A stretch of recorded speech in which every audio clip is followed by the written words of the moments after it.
In this video, I want to talk about using our 10 by 10 tarp to build a shelter if we only have one tree.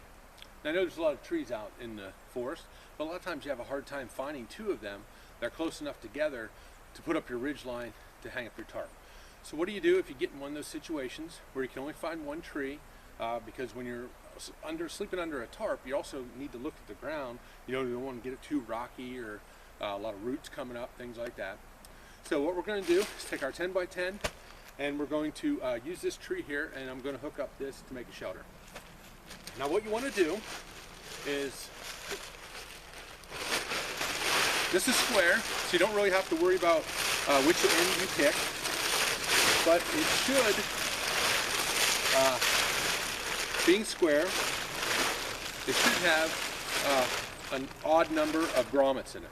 So what you want to do is pick the middle grommet, and that's what we're doing here. So we're going to take this middle grommet, we're going to hook it to this tree. It doesn't really matter how you hook this on as long as it stays. If you had a lot of extra cordage, you could probably just tie it right on there. If you were limited on your cordage, then you want to make sure that you're going to be able to get this cordage back off without cutting it. What I'm going to do is just do a real quick. The problem with like pre-making a loop is you kind of have to make sure that it's the right length in here, or else your tarp could slide up and down over this tree. So what I did here was I just doubled my cordage over, pulled it through the loop there, and then just tied like a half hitch in it. And you maybe come back around here, tie an overhand knot or whatever. So I'm not worried about this piece of cordage, I just want to make sure that this stays on here. Now, we're going to go around to the back here, and this is where we're going to go first. So, when you get to the back of it here, what we want to do is, once again, find the middle grommet, and then we want to find each of the ends also. So what I'm going to do here is, I have a loop that I pre-made out of some bank line. I'm going to feed it up through all three of these grommets. I'm going to hook them together. So I'm going to feed the loop up through, and then I'm going to feed it back through itself like that. And then I'm going to take one of my tent stakes, and I'm just going to pull this out, trying to keep it kind of straight with the tree, make it taut. I'm going to push that down in. Now,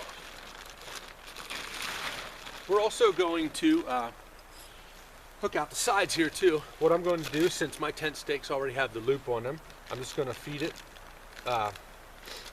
in through, and then I'm going to take another toggle, going to put into my tent stake, and then I'm going to pull this out and pull this tight also. Then I'm just going to go over here on the other side and do the same thing.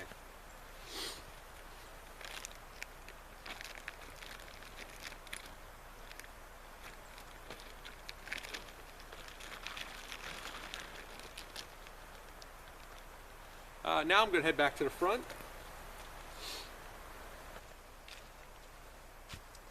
Now up here in the front, you can see inside there. Hopefully you can. Basically what we did was we ended up getting this to overlap in here so that we actually have a floor inside of here also. Now what we want to do is just overlap them on the inside. I think when I'm done, I'll bring the camera over and do a close-up inside here. And then we're going to stake out, we're going to take the other two ends that we have, and we're going to stake them out together here.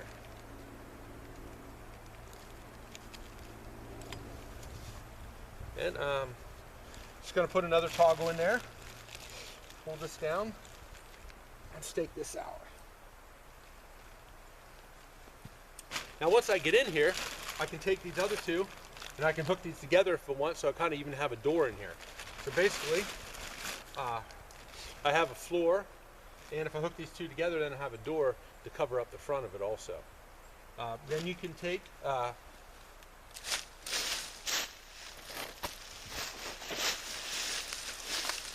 you can either fill this up with leaves and pine boughs and stuff to give yourself something to lay on to keep up off the ground, or you can get some of that Mylar bubble wrap, sell at the hardware store.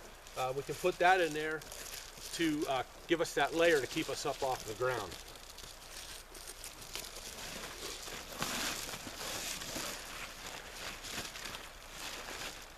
Now it is a little tight in here, but that's kind of nice because then it keeps your heat in. You don't have a lot of space inside there to heat.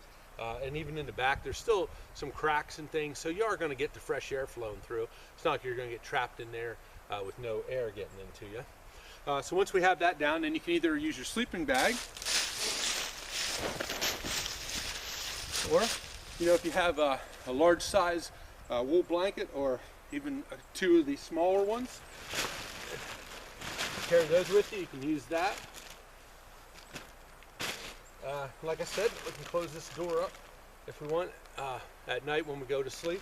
And it opens wide enough here to crawl inside of that, and there's plenty of room in there to get your gear.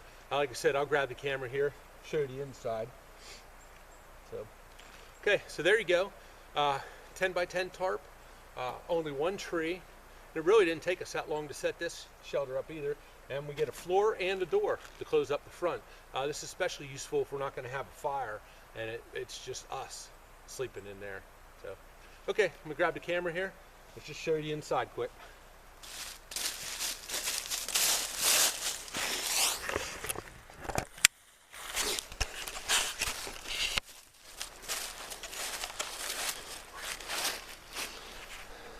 So here you go. You can see. Let's have our wool blanket there. You can see the back, we're all pretty closed in there. That's what it looks like from here.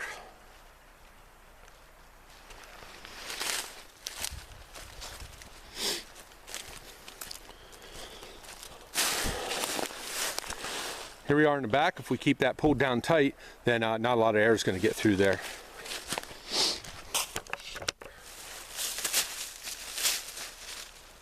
All right, there you have it. Another shelter we made out in the woods, just using our tarp, a couple tent stakes, and some cordage. So, okay, hope you enjoyed.